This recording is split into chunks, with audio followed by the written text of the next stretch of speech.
ನಮಸ್ಕಾರ ಎಲ್ಲರಿಗೂ ಶ್ರೀ ಜೋಡಿ ಬಸವೇಶ್ವರ ಯೂಟ್ಯೂಬ್ ಚಾನಲ್ಗೆ ಸ್ವಾಗತ ಸುಸ್ವಾಗತ. ಮೊದಲನೇದಾಗಿ ಎಲ್ಲರಿಗೂ ಆಯುಧ ಪೂಜೆ ವಿಜಯದಶಮಿ ಹಬ್ಬದ ಆರ್ಥಿಕ ಶುಭಾಶಯಗಳು. ನಮ್ಮೂರು ದೇವಸ್ಥಾನದಲ್ಲಿ ಆಯುಧ ಪೂಜೆ ಕಾರ್ಯಕ್ರಮ ಇಟ್ಕೊಂಡಿದ್ವಿ ವಿಜಯದಶಮಿ ಪ್ರಯುಕ್ತ.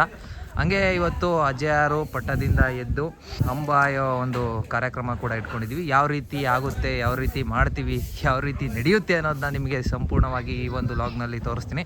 ಹಂಗೆ ಇವಾಗ ನೋಡ್ತಾ ಇರ್ಬೋದು, ಬಸ್ಸು ರೆಡಿಯಾಗಿ ನಿಂತಿದೆ.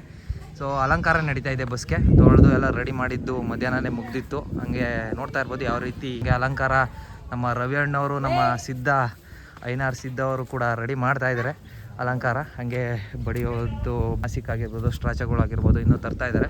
ನಿಮಗೆ ಆಮೇಲಿಂದ ತೋರಿಸ್ತೀನಿ ಯಾವ ರೀತಿ ಮಾಡ್ತಾರೆ ಅಂತ ಹೇಳ್ಬಿಟ್ಟು. ಹಂಗೆ ಹಿಂದ್ಗಡೆ ನೋಡ್ತಾ ಇರ್ಬೋದು ತೇರು ರೆಡಿಯಾಗಿ ನಿಂತಿದೆ. ತೇರು ಯಾವ ರೀತಿ ಇದೆ ಅಂತ ಹೇಳ್ಬಿಟ್ಟು ನಿಮಗೆ ತೋರಿಸ್ತೀನಿ ಬನ್ನಿ. ನೋಡ್ತಾ ಇರ್ಬೋದು ತೇರು ಯಾವ ರೀತಿ ಕಾಣ್ತಾ ಇದೆ ಅಂತ ಹೇಳ್ಬಿಟ್ಟು. ಇವೆರಡೇ ಅಲ್ಲ, ಇನ್ನೂ ಜನರೇಟರ್ ಕೂಡ ಇದೆ, ಅದನ್ನು ಇನ್ನೂ ತಂದಿಲ್ಲ. ಸೊ ನಿಮಗೆ ಇಲ್ಲೇನು ಕಾಣ್ತಾ ಇದೆ ಜಾಗ, ಈ ಒಂದು ಜಾಗದಲ್ಲಿ ಎಲ್ಲವೂ ನಿಲ್ಲಿಸಿ ಪೂಜೆ ಮಾಡ್ತೀವಿ. ಆ ಪೂಜೆ ಯಾವ ರೀತಿ ಮಾಡ್ತೀವಿ ಅಂತ ಹೇಳ್ಬಿಟ್ಟು ತೋರಿಸ್ತೀನಿ. ಒಳಗಡೆ ಸ್ವೀಟಿನ ಅಲಂಕಾರ ನಡೀತಾ ಇದೆ ವಿಶೇಷವಾದ್ದು. ಈ ಸಲ ಜಾತ್ರೆಯಲ್ಲಿ ಆರ್ಚ್ ಕೂಡ ರೆಡಿಯಾಗಿತ್ತು, ನಿಮಗೆ ತೋರ್ಸೋಕ್ಕಾಗಿರಲಿಲ್ಲ. ನೋಡ್ತಾ ಇರ್ಬೋದು ಆರ್ಚು ಈ ರೀತಿ ಕಾಣ್ತಾ ಇದೆ. ಹಂಗೆ ಇಲ್ಲಿ ಈ ವರ್ಷ ಜಾತ್ರೆಯಲ್ಲಿ ನಾವು CC ರೋಡ್ನ ಮಾಡಿಸಿದ್ವಿ.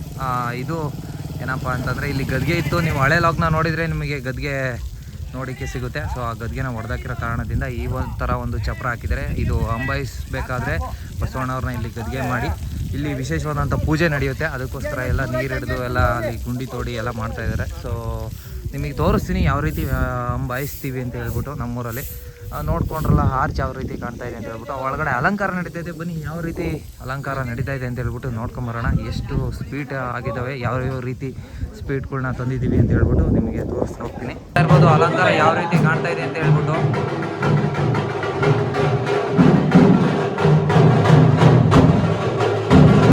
ಬಸ್ ಪೂಜೆಗೆ ಎಲ್ಲ ಸಿದ್ಧತೆ ಮಾಡ್ಕೊಂಡಿದ್ದಾರೆ. ಈಗ ಅಜ್ಜಯಾರು ಅಡುಗೆ ಶಾಲೆಗೆ ಹೋಗಿದ್ದಾರೆ. ಅಡುಗೆ ಶಾಲೆಯಲ್ಲಿ ಪೂಜೆ ಮುಗಿಸ್ಕೊಂಡು ಅದಾದ್ಮೇಲಿಂದ ಇಲ್ಲಿ ಬಸ್ ಪೂಜೆಗೆ ಬರ್ತಾರೆ. ಅದಾದ್ಮೇಲಿಂದ ಅಂಬಾಯಿಸೋಕೆ ಕರ್ಕೊಂಡು ಹೋಗ್ತೀವಿ. ಯಾವ ರೀತಿ ನಡೆಯುತ್ತೆ ಅಂತ ಹೇಳ್ಬಿಟ್ಟು ಬಸ್ ಪೂಜೆ ಅಂಬಾಯಿಸೋದು ಎಲ್ಲ ನಿಮಗೆ ತೋರಿಸ್ತಾ ಹೋಗ್ತೀನಿ. ಅದಾದ್ಮೇಲಿಂದ ಉತ್ಸವ ಹೋಗ್ತಾರೆ. ಮಳೆ ಬರ್ತಾ ಇರೋ ಕಾರಣ ಉತ್ಸವ ಹೋಗ್ತಾರೋ ಹೋಗಲ್ವೋ ಸ್ವಲ್ಪ ಡೌಟ್ ಇದೆ, ನೋಡೋಣ. ಬಸ್ ಪೂಜೆ ನಡೀತಾ ಇದೆ ಇವಾಗ, ನೋಡ್ತಾ ಇರ್ಬೋದು ನೀವು. ಅಂಬಾಯಿಸೋದಕ್ಕೆ ಎಲ್ಲ ಸಿದ್ಧತೆ ನಡೀತಾ ಇದೆ, ನೋಡ್ತಾ ಇರ್ಬೋದು ನೀವು. ನಮ್ಮೂರಿನ ಪಟೇಲರು ನೋಡ್ತೀರಾ, ನೋಡಿ ಯಾವ ಥರ ಡ್ರೆಸ್ ಮಾಡಿದ್ದಾರೆ ಅಂಬಾಯಿಸೋದಕ್ಕೆ. ಸೊ ಸಂಪೂರ್ಣವಾಗಿ ನಿಮಗೆ ತೋರಿಸ್ತಾ ಹೋಗ್ತೀನಿ. ಈ ಒಂದು ಪೂಜೆನ ಕದಲಿ ಪೂಜೆ ಅಂತ ಕರೀತಾರಂತೆ. ಸೊ ಈ ಪೂಜೆ ಮಾಡಿದ ನಂತರ ಅಂಬಾಯಿಸೋದನ್ನು ಮಾಡ್ತೀವಿ. ನೋಡಿ ಕದಲಿ ಪೂಜೆ ನಡೀತಾ ಇದೆ ಇವಾಗ. ಇದಾದ್ಮೇಲಿಂದ ಅಜ್ಜರನ್ನ ಎತ್ತಿ ಅಂಬಾಯಿಸ್ತಾರೆ. ನೋಡ್ತಾ ಇರ್ಬೋದು ಯಾವ ಥರ ನಡೀತಾ ಇದೆ ಅಂತೇಳಿ. ನಮ್ಮ ಹಿರಿಯರ ಕಾಲದಿಂದ ಇದೇ ರೀತಿ ನಡ್ಕೊಂಬಂದಿರೋದು. ಸೊ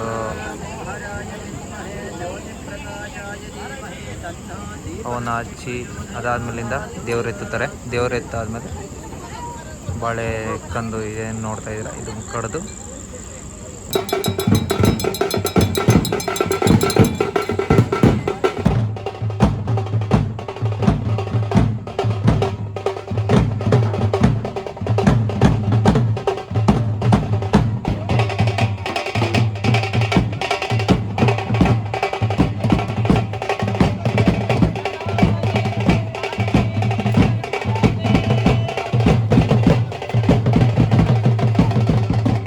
ಇವಾಗ ಅಂಬಾಯಿಸಿದ್ದೆಲ್ಲ ಮುಗೀತು. ಉತ್ಸವ ಮಾಡೋಕ್ಕಾಗಲಿಲ್ಲ, ಯಾಕಪ್ಪ ಅಂದರೆ ಮಳೆ ಬಂದಿದ್ದ ಕಾರಣದಿಂದ ಉತ್ಸವ ಮಾಡಲಿಲ್ಲ.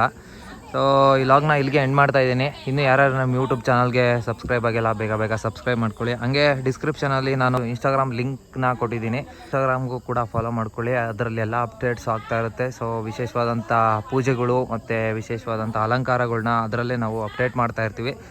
ಲಾಗ್ನ ಇಲ್ಲಿಗೆ ಎಂಡ್ ಮಾಡ್ತೀನಿ. ಮತ್ತೆ ಸಿಗೋಣ ಎಲ್ಲರಿಗೂ.